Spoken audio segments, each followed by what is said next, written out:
Okay, something a little bit different today. I'm going to be running through my blood results, my latest blood results, whilst being on TRT. I must add that around 8 weeks ago, I did finish a small cycle. So I did kind of expect my latest results to be maybe somewhat slightly elevated.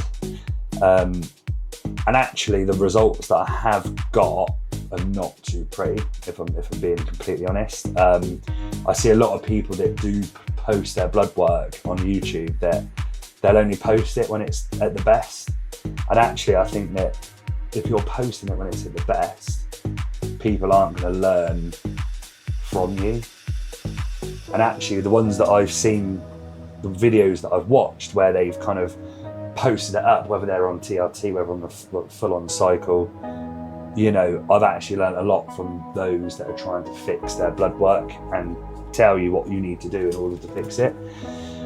And I think that's kind of what this video is going to be today, because I made a lot of mistakes when I was younger, like I'm talking like 20, 21, 22, 23, 24.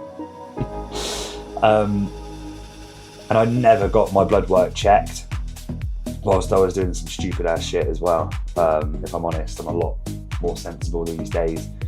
And actually, I would say for the most part, I do keep healthy. I don't really drink anymore. My diet is pretty on point. You know, I do my cardio, I train pretty much every single day. So, yes, people look at it and go, oh, you know, God, you're doing testosterone, you're doing this and that. And it's like, well, actually, you know, my blood work in the past and other diagnostics would suggest that I'm probably a lot healthier than people that are sitting on their ass, don't train, drink fucking alcohol every weekend, you know, drink sugary drinks, have a shit diet, don't do any exercise. You know, I'd probably hate to see their blood work.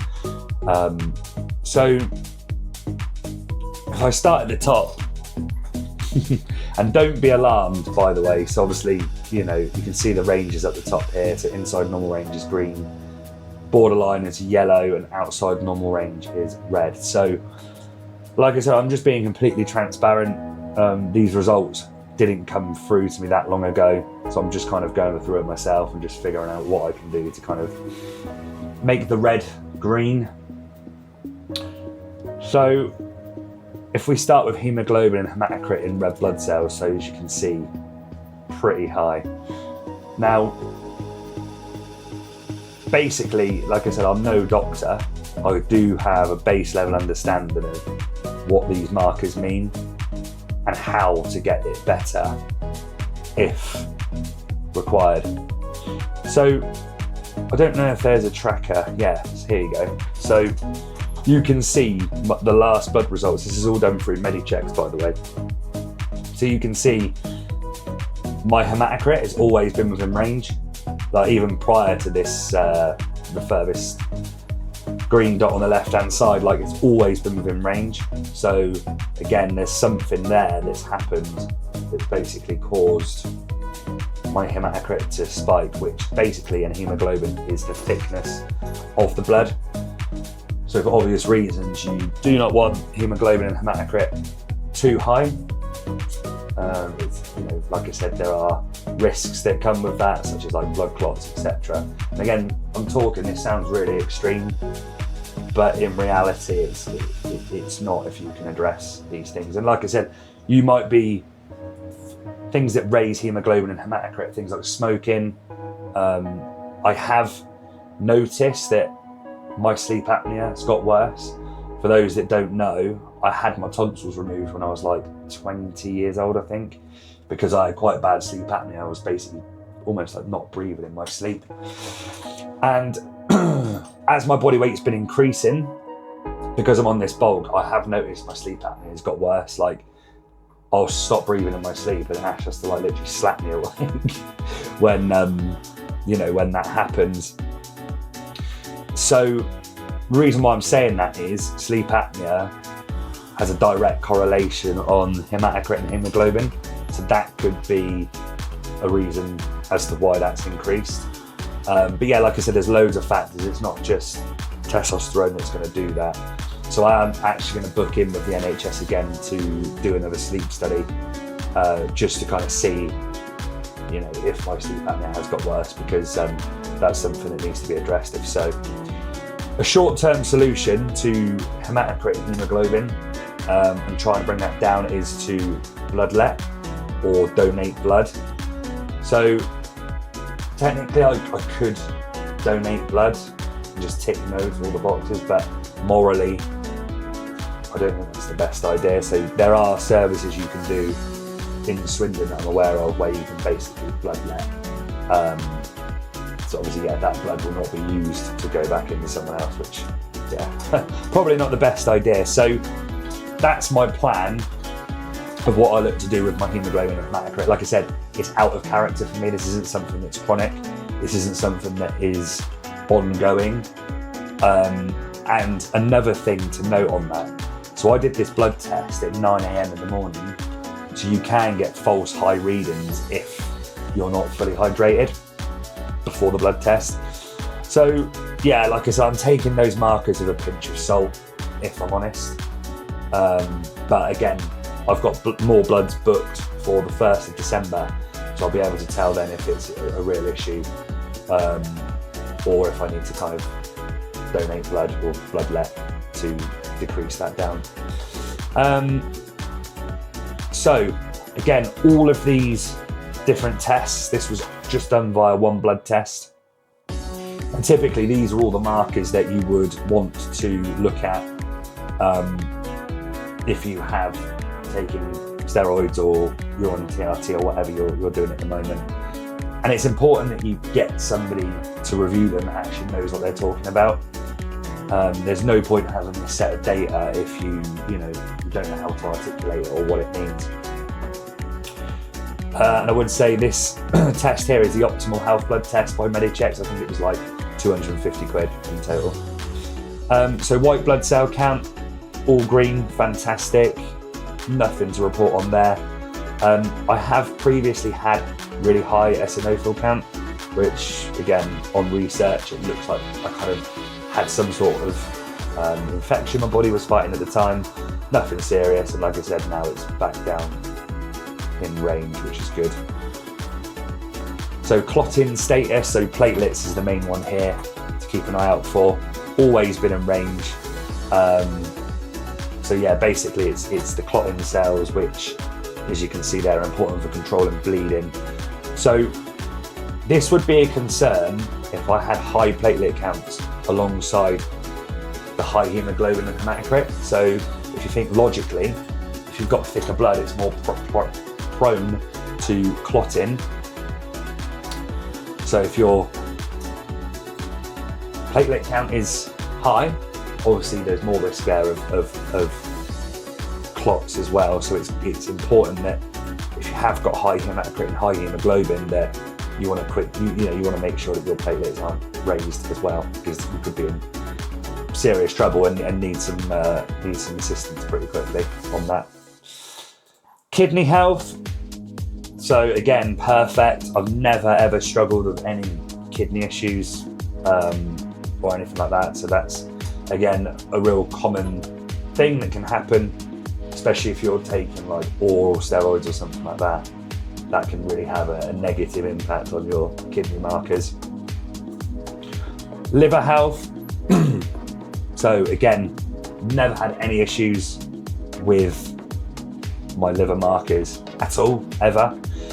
And what I would say is I think it comes down to supplementation as well. So and again, I'm going to do another video on this another time, but I spend about 150 quid a month on health supplements, which in my opinion do contribute to why my blood markers have improved over time, because I've fully invested not only my own kind of up to my own knowledge on what supplements are going to be useful for me, but there's a direct correlation between taking my supplement stack and also the results that I've got off the back of that, like physical results.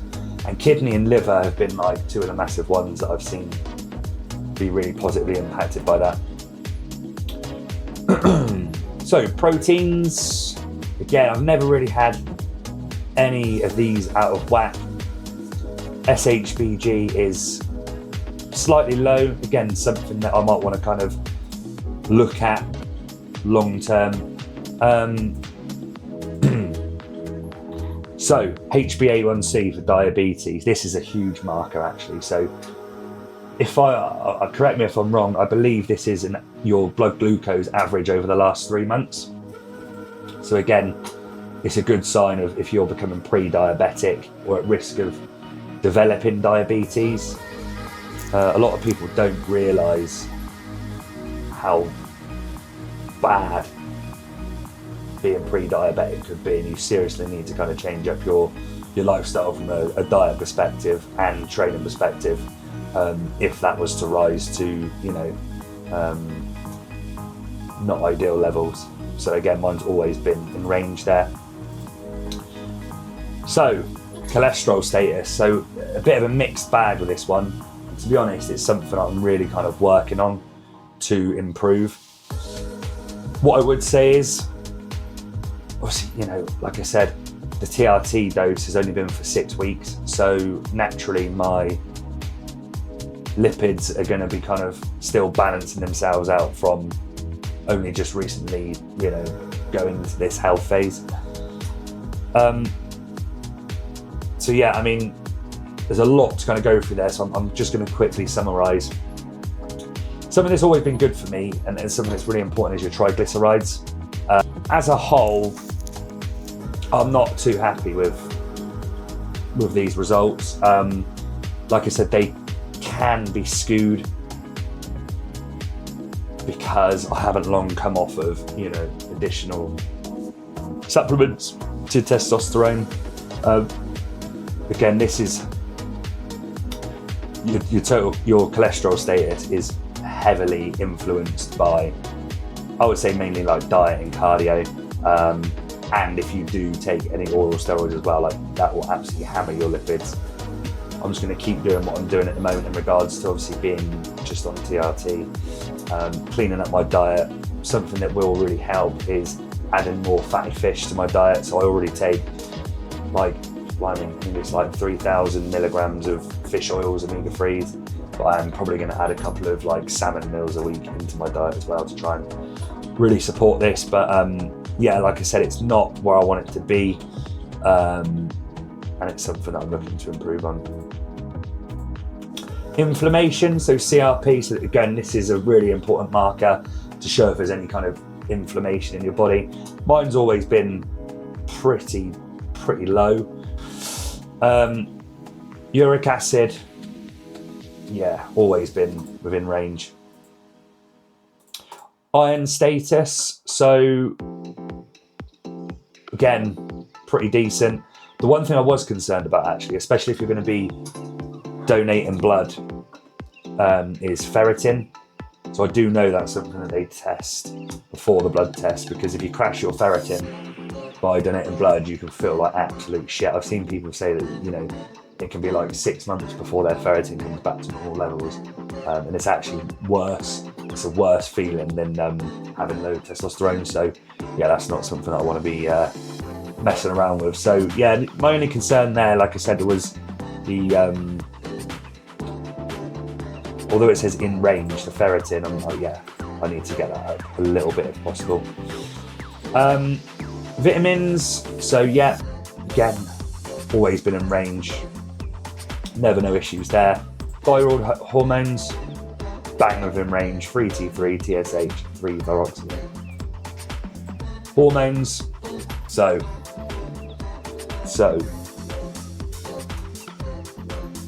my TRT dose does look like it's too high.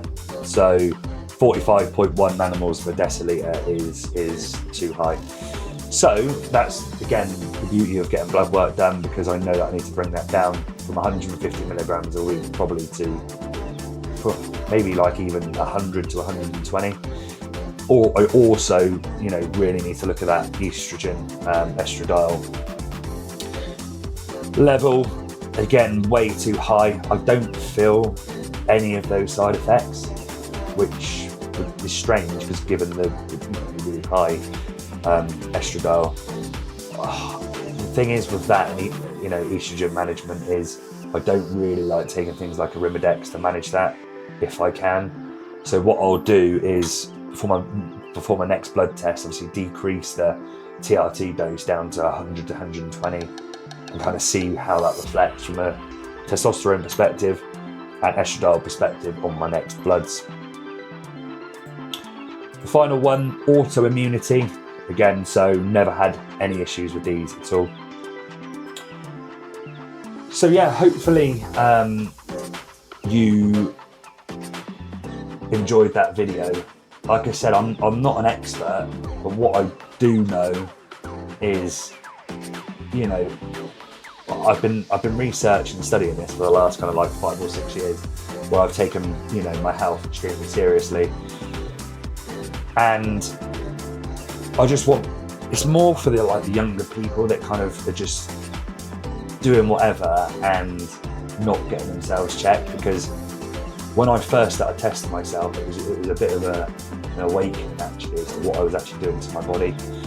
And like I said, now I've got all this knowledge and information, I'm still continuously learning. Like, my health is, in regards to blood work, has vastly improved. And actually I just feel better in general. Like, I feel probably the best I've felt ever, to be honest. In regards to mood, libido, energy and strength in the gym, everything combined is just kind of put me in a really good place at the moment. So, if you are somebody who's on TRT, even if you've done a little anabar cycle for 4 to 6 weeks in the gym because your mate told you to do it for a holiday, like, even that can have long lasting effects. And like I said, I've made a lot of mistakes in the past, and I don't want people to make the same mistakes as what I did. Luckily, I've come out of it okay. And actually my health is probably in like I said, the best shape it's ever been.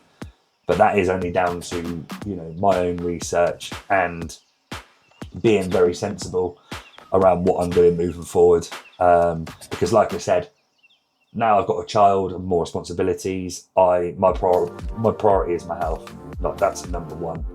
So if my health is ever going backwards from a blood work perspective, like, I would knock it on the head straight away. Like, I wouldn't take any risks or anything like that. But like I said, everything that I'm doing is only benefiting me and improving my life at the moment. So hope you enjoyed the video. Something very, very different.